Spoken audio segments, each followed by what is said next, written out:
Bienvenidos y bienvenidas a Rebeldes de la Prevención, un espacio donde profesionales del sector comparten sus retos y experiencias para fomentar el entorno de la cultura preventiva en empresas.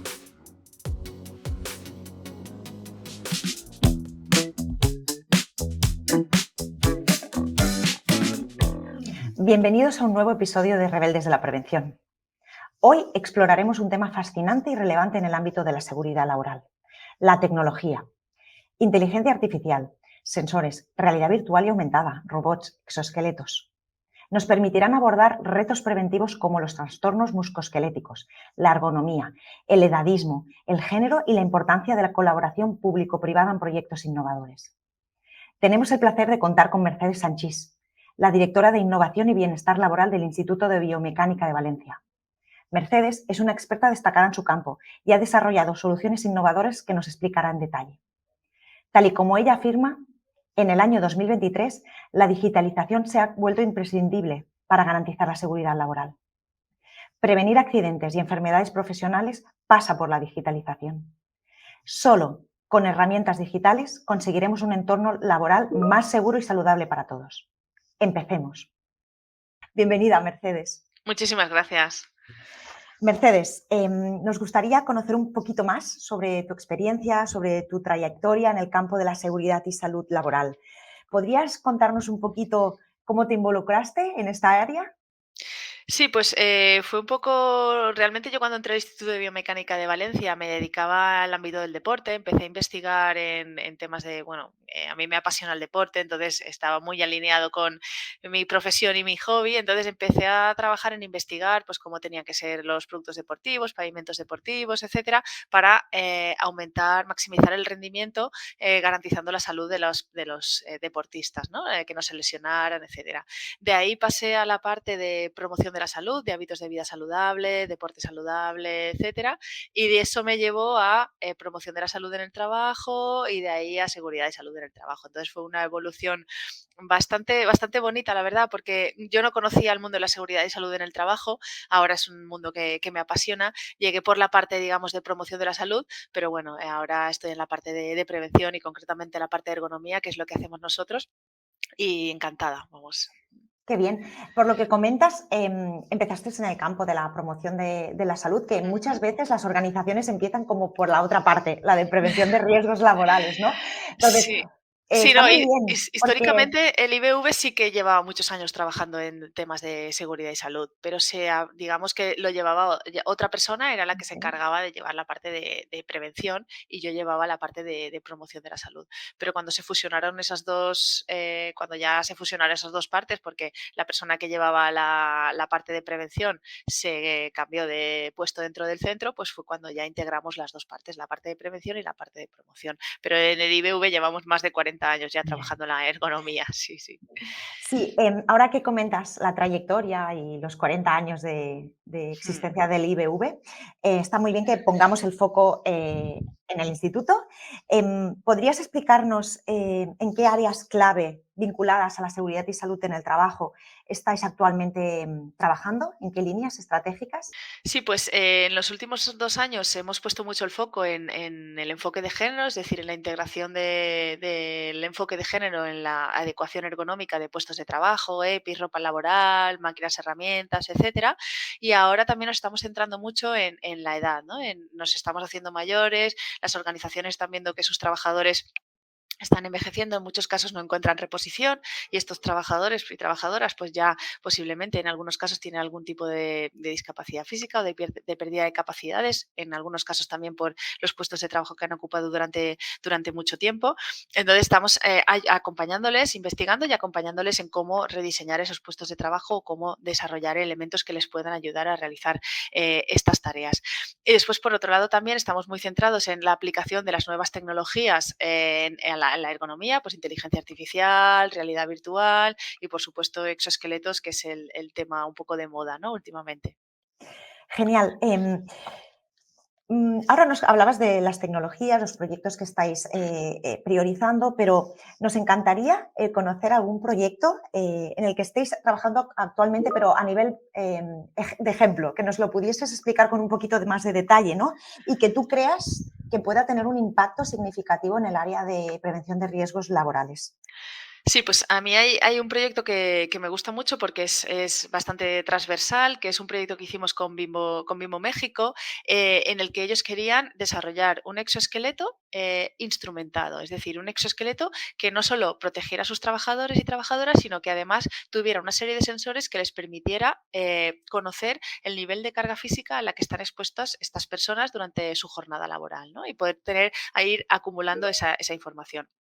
El año pasado trabajamos en ese desarrollo, o sea, trabajamos en el exoesqueleto, nosotros no desarrollamos exoesqueletos, es un exoesqueleto comercial al que le integramos los sensores y desarrollamos una aplicación móvil que permite aglutinar todos esos datos de los sensores, y este año vamos a empezar el desarrollo, digamos, de la plataforma, ¿no? Del dashboard, donde se acumulan todos esos datos y la propia plataforma con inteligencia artificial hace una redistribución semanal de las tareas que va a realizar cada persona en base a la carga física a la que ha sido expuesta la semana anterior. Entonces, por un lado, protegemos con el exoesqueleto y por otro lado, protegemos porque somos capaces de redistribuir la carga de trabajo, porque al final estas personas a lo que se dedican es a reponer en cadenas de supermercados. Ese trabajo es el que es, pero sí que es verdad que hay diferentes tipologías de supermercados con diferente carga, ¿no? Diferente carga física. Entonces, buscan hacer un reparto equitativo de esa carga. Genial, muy interesante. Y además en México, internacional, el Sí, sí, proyecto. sí, sí, sí. Ahora que nos comentas, ¿no? Este proyecto, desde el punto de vista más de detalle y que has entrado a explicarnos en qué consiste, bajo tu punto de vista, ¿cuáles son los elementos necesarios que tú misma identificas para poder garantizar que un proyecto de transformación digital mm, se haga exitosamente en una organización? Sí, pues bueno, en primer lugar es que esa transformación digital no esté solo no entre por PRL, sino que ya sea culturalmente dentro de la empresa está integrada esa transformación digital. Y después, por otro lado, la cultura de la empresa, ¿no? Es muy importante que haya una confianza por parte de los trabajadores de que esos datos, esa información que está captando la empresa, pues vaya a tener un uso en pro de la seguridad y salud de las personas trabajadoras. Si no existe, bueno, sabemos que la inteligencia artificial, las nuevas tecnologías, la digitalización va con datos. Esos datos vienen de las personas en el caso de la seguridad y salud, y si esas personas no quieren, actualmente, de acuerdo con cómo está la legislación, si esas personas no quieren ceder esos datos, están en su derecho. Entonces, si no existe esa confianza, esos datos no los tenemos y por tanto no podemos digitalizar, no podemos avanzar. Entonces, las claves son: haya una cultura de digitalización y una cultura de seguridad y salud y de confianza entre las personas trabajadoras y la organización. Genial, gracias. Comentabas que muchas veces la digitalización llega a las áreas de prevención de riesgos laborales como en último lugar del tren, ¿no? El último vagón, por así decirlo, así que Sí. para hacer la analogía. Pero ¿realmente crees que puede ser un argumento a nivel de todos los profesionales de la seguridad que quieran hacer un push, que quieran impulsar proyectos de digitalización en sus áreas, el hecho de poner sobre la mesa que ya están trabajando en otras áreas con herramientas digitales? Estoy pensando en los entornos industriales, donde casi todas las cadenas de producción utilizan ERPs integrados con los propios softwares de la propia maquinaria productiva, de gestión de almacenes, de suministros, de compras y materias primeras. Es decir, puede ser un buen argumento para convencer a tu jefe el decir, oye, es que ya estamos digitalizados en muchas áreas, es sumar una capa más. ¿Qué opinas? Claro, totalmente, totalmente. Sí, sí, sí. La empresa ya ha visto la eficiencia que supone para los resultados de la empresa, de la organización, el integrar la digitalización, pues verá, por supuesto, que integrarlo también en la prevención de riesgos laborales, el resultado se espera que sea igual, ¿no? Sea paralelo, o sea, que también sea más eficiente el trabajo de la parte de prevención. Y bueno, antes nos comentabas, ¿no?, los desafíos, ¿no?, o los elementos clave que se tienen que bueno, los desafíos que se tienen que saltar y los elementos clave que permitirán que un proyecto de transformación digital en el área de prevención de riesgos laborales sea exitoso, ¿no? ¿Podrías compartir algunos ejemplos de cómo la inteligencia artificial, tan de moda en este 2023, los macrodatos y otras tecnologías pueden mejorar la condición las condiciones de trabajo y el entorno seguro y saludable de muchos trabajadores y trabajadoras? Sí, mira, nosotros empezamos ya a trabajar en esto de la inteligencia artificial aplicado a la prevención en el 2018 aproximadamente y acabamos desarrollando una solución que es ErgoIA, que aplica la inteligencia artificial para hacer el trabajo de los prevencionistas y las prevencionistas más liviano desde el punto de vista de la evaluación de riesgos ergonómicos. Es decir, ellos graban un vídeo, lo mandan a nuestros servidores que tienen las redes neuronales entrenadas para la identificación de las posiciones de cada uno de los segmentos corporales y devuelve la evaluación hecha. O sea, una cosa que te costaba 3 horas, ahora te cuesta 5 minutos. ¿Eso qué hace? Pues que te quita los trabajos más, digamos, que puede hacer una máquina, que no hace falta que tengamos un humano contando cuántas veces hago yo un movimiento determinado o si mis brazos están levantados por encima del hombro o por debajo, y la persona se puede dedicar a aportar valor en cómo solucionamos ese problema que hemos identificado que tiene el puesto de trabajo.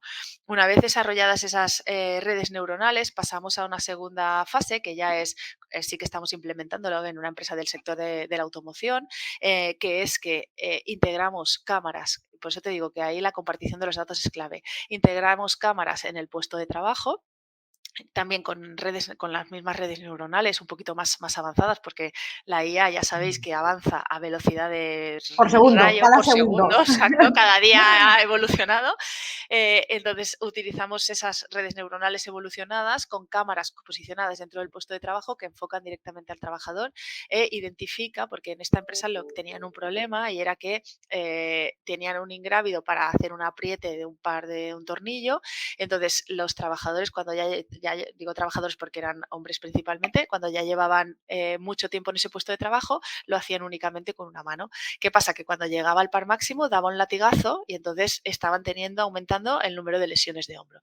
¿Qué hace este sistema? Este sistema lo que hace es identificar en tiempo real si la persona está cogiendo la herramienta con una mano o con dos manos. ¿De acuerdo? Si la coge con una mano, entonces le sale una señal como que lo está haciendo mal y además esa información va Se registra. al ERP del servicio médico de la empresa y después sacar conclusiones y ahí también es donde está la confianza de las personas trabajadoras, es esta información es para mi bien, es decir, yo como empresa lo único que quiero es corroborar que realmente las personas que no lo cogen bien la herramienta tienen más lesiones y el problema está ahí y no está en otro sitio, no tengo otro origen de las lesiones de hombro que estoy teniendo. Y por otro lado, pues para la persona trabajadora que le salga la alarma y sepa que lo está haciendo mal y eso va en contra de su salud. Y ya la siguiente derivada que estamos empezando a trabajar ahora es ya con esas cámaras en el puesto de trabajo y con información de muchos puestos de trabajo, muchas personas, macrodatos que tú decías, de cómo evolucionan esas personas de perfiles parecidos a los nuestros, en puestos parecidos a los nuestros, expuestos a riesgos o a factores de riesgo parecidos a los nuestros, puedo predecir cuándo vas a tener una lesión y qué tipo de lesión vas a tener. Es decir, esto es lo que llamamos gemelo digital, que es un pasito más y ahí sí que necesitamos una cantidad inmensa de datos para poder, pues igual que ya se ha trabajado en algoritmos que predicen el cáncer de mama en base a tu histórico, tus hábitos de vida, etcétera, etcétera, que creo que es uno de los algoritmos más avanzados en medicina, pues este permite predecir cuándo vas a sufrir un trastorno musculoesquelético en base a tu género, a puestos que hayas ocupado antes, lesiones previas y tipología de riesgo a la que estás expuesto, ¿no? Es la siguiente derivada. Pero aquí chocamos otra vez con los datos y la protección de las personas trabajadoras. Es decir, yo como empresa tengo que, o mis trabajadores y trabajadoras tienen que confiar en que yo esos datos los voy a utilizar para quitar a esa persona de ahí y ponerla a otro puesto, rediseñar el puesto y no lo voy a utilizar para echarte a la calle porque sé que dentro de un mes vas a tener una baja que va a durar un año. Entonces, ahí el tema ético está todavía por resolver. Entonces, comentas el tema ético, ¿no? Por lo que nos estás explicando, hay desafíos jurídicos, reglamentarios, éticos y a nivel de privacidad y seguridad de los datos asociados a esta nueva vigilancia de los trabajos, a esta nueva supervisión y gestión de los riesgos de los trabajadores. ¿Es así? Es así, es así.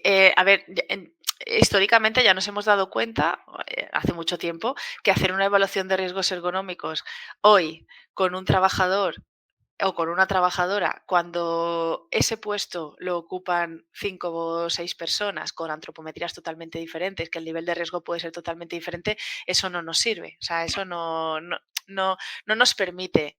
O sea, nos da un papelito que sí que delante de inspección de trabajo, check, este puesto está evaluado y el nivel de riesgo es tolerable. Pero la realidad es que pese a tener los riesgos ergonómicos más o menos controlados, los trastornos musculoesqueléticos son la primera causa de baja laboral. Entonces, como ya hemos visto que eso no es la solución y que hay que trabajarlo primero desde el diseño, desde el origen, diseñando los puestos de trabajo de acuerdo a la antropometría de las personas que lo van a utilizar, y después, después es necesario hacer una evaluación más en continuo que nos permita comprobar que realmente esa persona no está expuesta a riesgo ergonómico durante su jornada laboral, no en un momento puntual en el que ha ido el técnico de prevención o la técnico y han hecho una evaluación de una persona concreta del puesto. Vale, entonces vamos a por una pregunta que genera mucho interés a nuestros oyentes y a nuestra audiencia prevencionista. ¿Cómo los exoesqueletos y la robótica avanzada están cambiando la forma en la que los sistemas de trabajo pueden evitar que los trabajadores realicen tareas que pueden ser muy peligrosas? Estoy pensando sector automoción, sector industrial manufacturero, donde los robots ya son una realidad, y los exoesqueletos también. ¿Y cómo pueden optimizar las cargas de trabajo? A ver, los robots está claro. O sea, tú pones un robot a hacer el trabajo y la carga del humano es cero.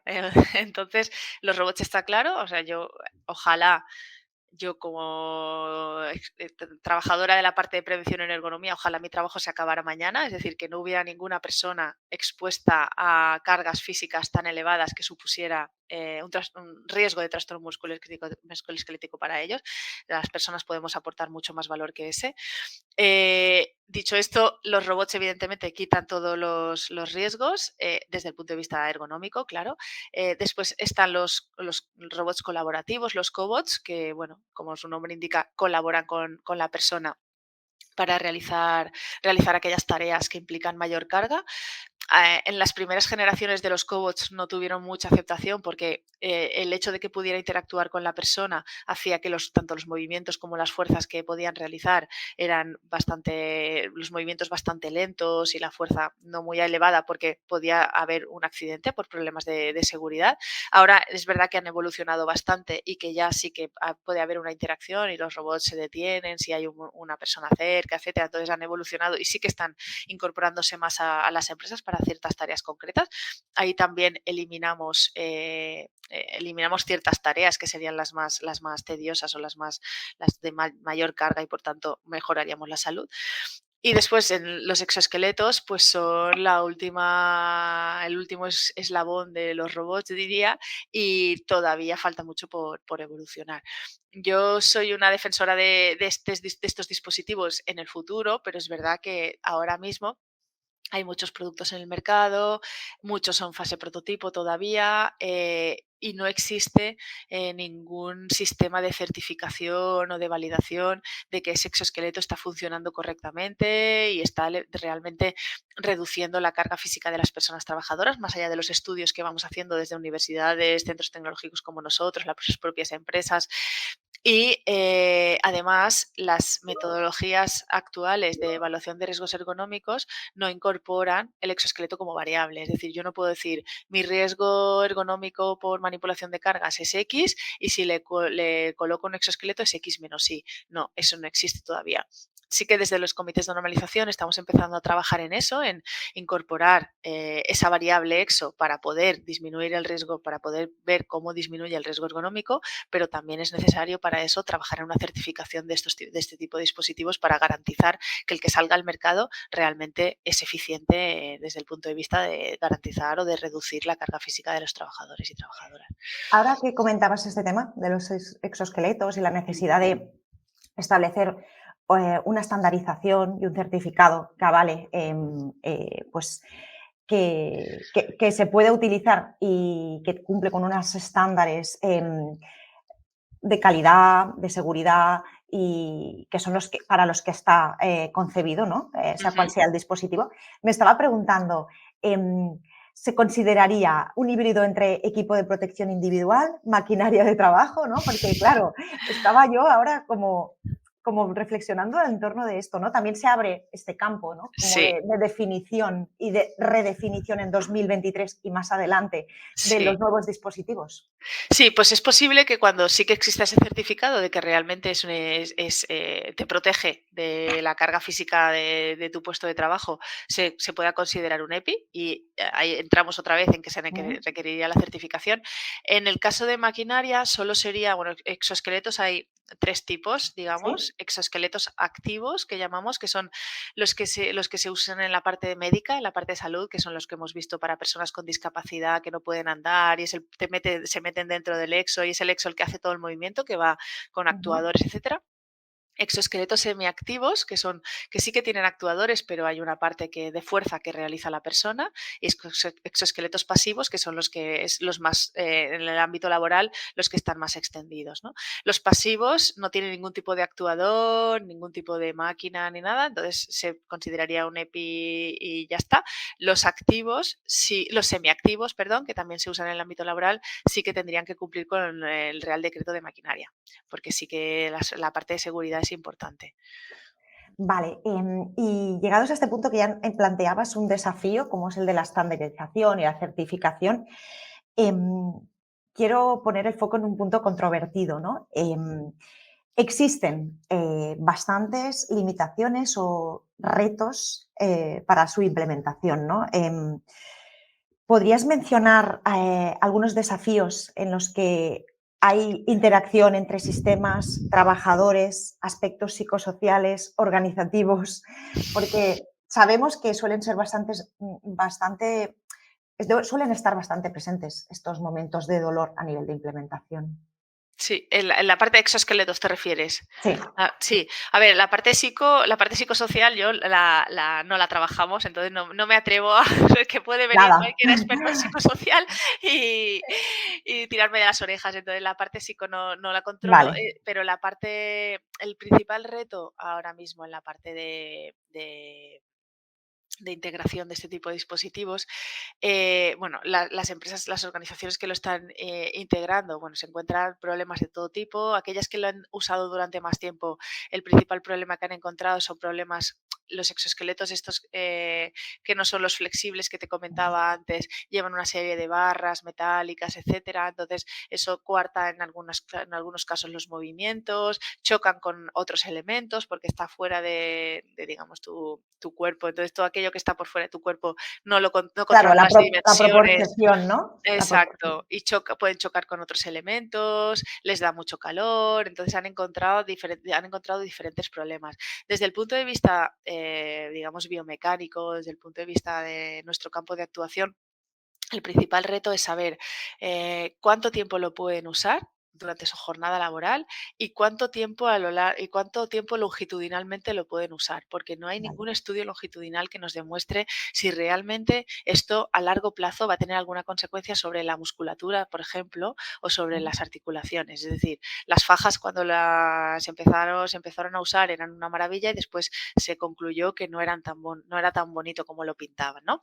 Pues no sabemos si en los exoesqueletos estamos hablando de las nuevas fajas, no lo sabemos. Entonces, hace falta un estudio longitudinal, primero que nos permita tener, por un lado, un grupo de control que no use exoesqueletos y veamos cómo evoluciona su cuerpo a lo largo del tiempo. Otro grupo que use el exoesqueleto 2 horas al día y veamos cómo evoluciona, otro 3 horas al día y veamos cómo evoluciona, para así encontrar cuál es el óptimo de incorporación del exoesqueleto a tu jornada laboral y cuánto tiempo lo puedes estar usando. Genial. Ya que te tengo aquí, no quería perder la oportunidad de hablar contigo sobre otra tecnología que hace ya un tiempo que vamos oyendo en el ámbito de la prevención de riesgos laborales, como es la realidad virtual. Quería hacerte una pregunta sobre su aplicabilidad en PRL. ¿Le ves ¿Le ves un potencial real a este tipo de tecnología y en qué áreas de la PRL? Sí. A ver, yo le veo muchísimo potencial en el área de seguridad, de hecho es donde más extendida está. Para formar a personas trabajadoras bueno, ya sabemos, en manejo de explosivos, en manejo de cuadros eléctricos de alta tensión, etcétera, pues si te tiene que estallar, que sea en virtual, mucho mejor. Entonces, ahí le veo muchísimo potencial y se está usando mucho. En el campo de la ergonomía es más complejo. Hemos explorado dos líneas. Bueno, hemos explorado una y estamos abordando otra. Exploramos la línea de diseño de puestos de trabajo en virtual para colocar a la persona a trabajar en ese puesto de trabajo y hacer la evaluación de riesgos ergonómicos antes de digamos, crear el puesto físico o la línea de producción física, ¿vale? Eso así visto a priori suena fenomenal, o sea, tiene todo el sentido del mundo, pero cuando ya nos pusimos a trabajar en ello, desde el punto de vista de las posturas, de la manipulación de cargas no tiene ningún sentido porque en virtual no puedes simular eso. Desde el punto de vista de las posturas, tampoco hace falta irnos a un entorno virtual porque tenemos maniquís donde podemos jugar con avatares con diferentes antropometrías, etcétera, y eso sobre un plano 3D se puede hacer sin ningún problema, no hace falta ese nivel tecnológico. Entonces nosotros donde veíamos que tenía sentido es en la manipulación de carga, en la repetitividad, ¿no? En las tareas de montaje, hacerlo en virtual. ¿Con qué nos encontramos? Con que la tecnología en el momento en el que empezamos a trabajar en ese proyecto, que fue hace 2 años, para que las personas pudieran interactuar con el medio virtual tenían que llevar los mandos. ¿De acuerdo? Entonces, cuando tú llevas los mandos ya no puedes hacer un Ya. montaje de piezas. Y entonces ese nivel de detalle, que es lo que queremos realmente estudiar, cuántos movimientos hace para remontar una pieza, etcétera, no se podía. Quizá con la realidad aumentada ahora ya sí se pueda y que tengamos que explorar si la realidad aumentada sí que nos permite hacer esos movimientos, ¿no? Sin necesidad de los mandos. Entonces, ¿qué hicimos? Dimos el salto de, vale, muy bien, para esto no me sirve, pero vamos a explorar si para formación sí que me sirve. Entonces, ahora sí que estamos desarrollando un proyecto con un servicio de prevención ajeno y con la Agencia Valenciana de la Innovación para el sector cerámico, que es un sector clave aquí en la Comunidad Valenciana, para diseñar puestos de trabajo del sector, diseñamos virtual puestos de trabajo del sector, y entonces ponemos a los trabajadores y trabajadoras a hacer las tareas de manipulación, o sea, de montaje de las tareas más clave de pues montaje de paneles o alimentación de molinos, etcétera. Y además les colocamos una serie de sensores para que ellos hagan esa tarea y sean conscientes cuando están realizando esa tarea cómo la están haciendo, y los sensores lo que hacen es les avisan de que están realizando alguna postura inadecuada o alguna tarea de forma ergonómicamente no adecuada. Entonces es, digamos, una formación complementaria a la formación que se daba de tienes que doblar así la espalda, tienes que hacerlo así, tal. Entonces lo hacemos de una forma más lúdica y llega muchísimo más a los trabajadores y las trabajadoras, ¿no? Entonces, hasta de momento en ergonomía nos hemos parado ahí, pero yo creo que la realidad aumentada quizás sí que nos permita dar ese pequeño pasito. Ahora comentabas, ¿no?, que hacer la formación así genera aparte de que implica pues, que sea más lúdica, más entretenida, ¿no? Pero he podido entender que es una formación con un mayor impacto. ¿Esa es una de las ventajas que le ves? Totalmente, totalmente. Sí, sí, sí. Cuando estás, ¿cómo es la frase esa de explícamelo Ah, y no me acuerdo, ¿no? sí, ya sé cuál dices, la de muéstramelo o Exacto, dímelo muéstramelo y Sí, haz que lo haga, pues es mm, algo así, ¿no? Tú enséñamelo y muy bien, muéstramelo, o sea, dímelo y muy bien, muéstramelo y vale, me quedo con ello, pero si me haces hacerlo, y entonces claro. el me haces hacerlo es que yo estoy haciéndolo en ese momento, no vale que me digas, cuando vayas a coger una losa de Ujú. cerámica tienes que flexionar y le... No, no vale, o sea, hazme hacerlo y entonces cuando el sensor que llevo aquí me haga pi, pi, pi, pi, me empiece a vibrar, pues entonces yo ya me quedo con que cuando lo estoy haciendo así, eso no es una postura adecuada, no es una postura adecuada o no es la forma adecuada de hacerlo. Qué bien.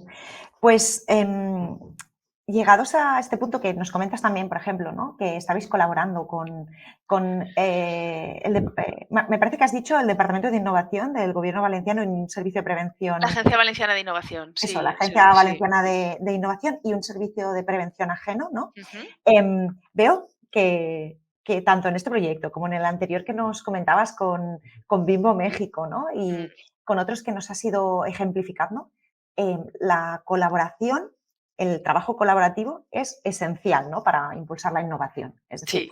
para hacer ese salto del IBV, del instituto, a la empresa real, para que llegue al trabajador real, ¿no? Ha colaborado el IBV y colabora, ¿no? Con otras organizaciones y empresas para desarrollar proyectos en el ámbito de la seguridad y salud. ¿Algunos que quieras destacar que para ti sean como el buque insignia, que estéis especialmente orgullosos de esos?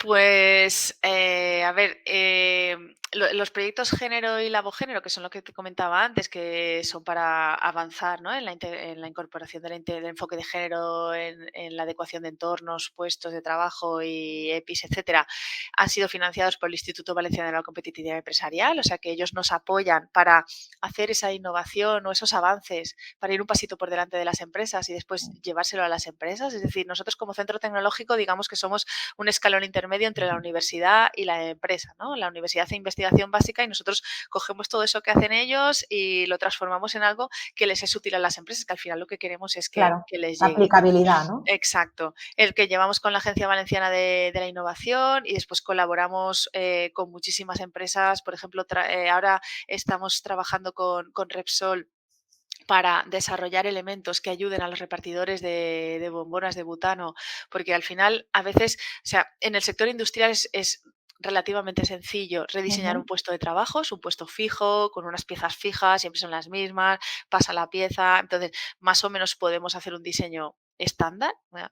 Pero sin embargo, cuando tu trabajo es descargar bombonas de butano de un camión, llevarlas a una casa que igual tienes que Hay aparcar ascensor, a hay 500 ascensor. metros y tienes que ir andando, hay ascensor, no hay ascensor, las escaleras son mínimas, entonces necesitan algo que les ayude a realizar su trabajo de forma... Los trabajadores se hacen mayores, Ya, necesitan algo que ayude. Entonces estamos trabajando con ellos en el desarrollo de elementos para ayudar a transportar esas bombonas de una forma más liviana, ¿no? Porque al final el puesto, como decía, el puesto es el que es y la tarea que tienen que hacer es el reparto, ¿no?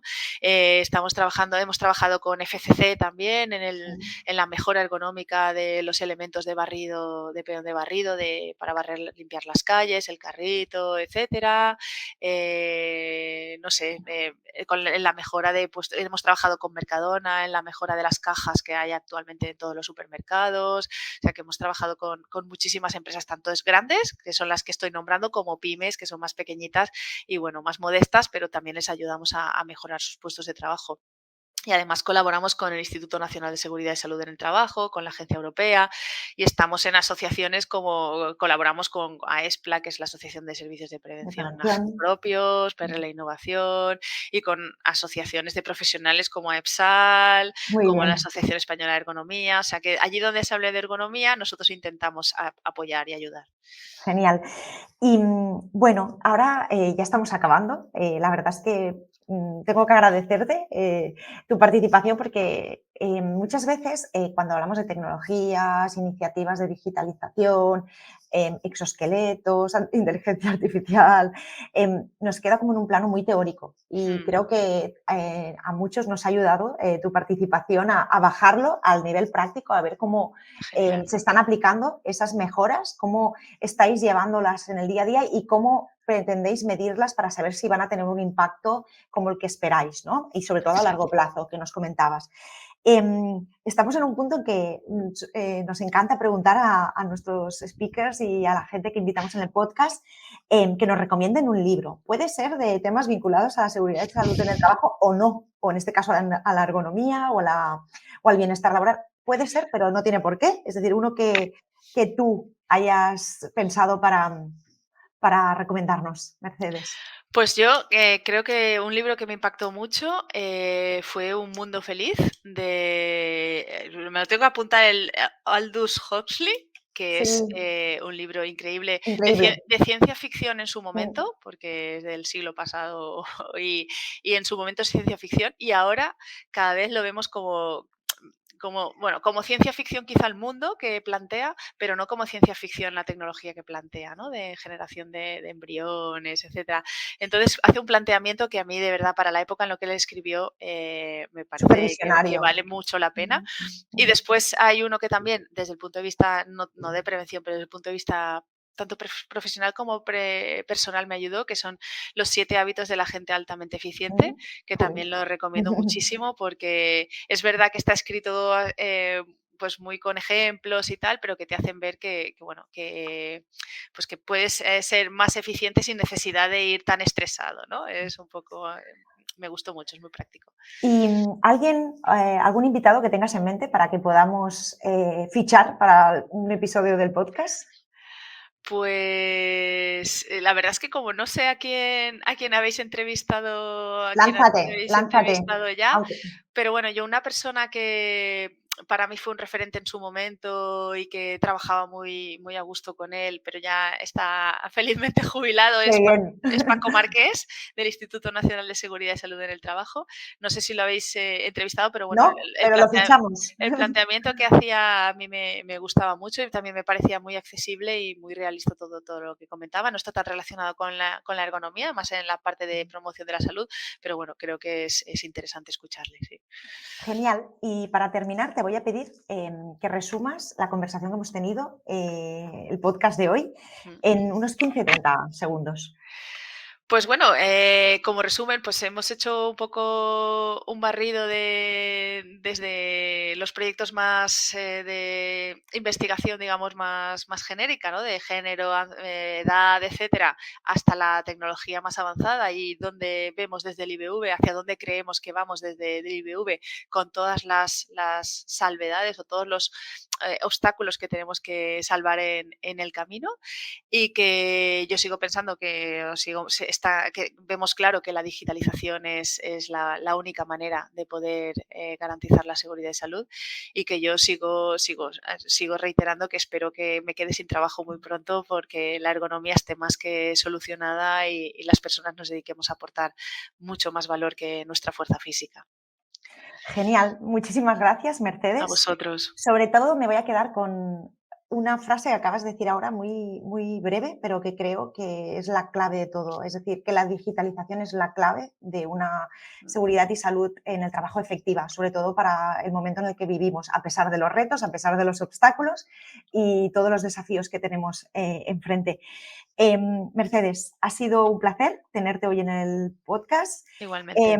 escucharte, también conocerte y sobre todo quiero poner en valor todo el trabajo que hacéis desde el IBV, toda la colaboración, cogiendo ese punto de investigación universitaria, pasándola a la aplicabilidad en el mundo empresa, con la colaboración también de la administración pública que hace una apuesta y que ve una aplicabilidad en vuestros proyectos y ojalá podáis conseguir muchísimos objetivos, Muchas incorporar gracias. nuevas tecnologías y que te puedas dedicar a otras cosas que no sean la ergonomía, porque, como bien dices, esté más que superado este tema. Ojalá, ojalá. Ojalá sea así. Muchísimas Muchísimas gracias por gracias a tu vosotros. tiempo y nada, un placer. Nos Un vemos placer. pronto. Chao, hasta luego. Chao.